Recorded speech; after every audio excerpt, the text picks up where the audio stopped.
In 2014, an 8-year-old girl vanished from the nation's capital, not from a remote hiking trail or a dark alley, but from inside a homeless shelter. For weeks, nobody sounded the alarm, and when they finally did, it was already too late. Her name was Relisha Rudd, and this case is as haunting as it is heartbreaking.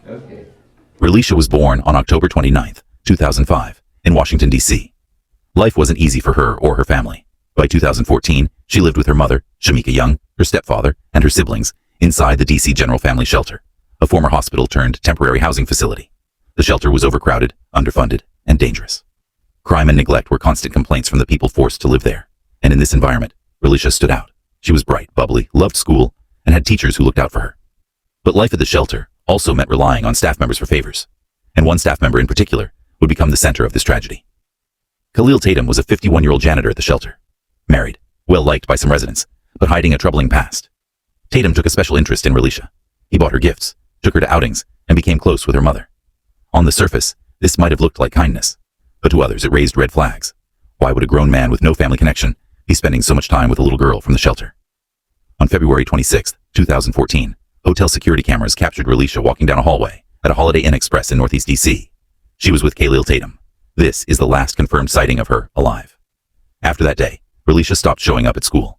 Her mother and Tatum told the school she was sick and under the care of a doctor who turned out not to exist. For nearly 3 weeks, no one outside the shelter or her family questioned the story. It wasn't until March 19th, when a school social worker demanded proof of Relisha's medical care, that authorities were alerted. But by then, Khalil Tatum was on the run, and Relisha was gone. Police launched a search that quickly uncovered something far worse. On March 20th, Tatum's wife, Andrea, was found shot dead in a motel room. Police believe Tatum killed her. 4 days later, on March 31st, Khalil Tatum was found dead from an apparent self-inflicted gunshot wound. Any answers he might have had died with him. To this day, Relisha has never been found.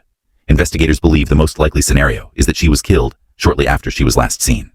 But others believe she may have been sold into trafficking, a theory fueled by Tatum's known criminal contacts. There's also the haunting possibility that someone, somewhere, is hiding her. If that's true, Relisha could be alive today. But no credible sightings have ever been confirmed. One of the biggest questions in this case is why an Amber Alert wasn't issued immediately. Authorities treated it as a custody issue rather than an abduction, a decision that cost valuable time.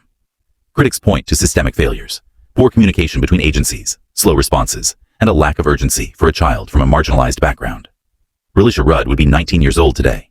Somewhere out there, someone knows what happened to her, and until that truth comes to light, this case will remain one of Washington, D.C.'s most disturbing mysteries.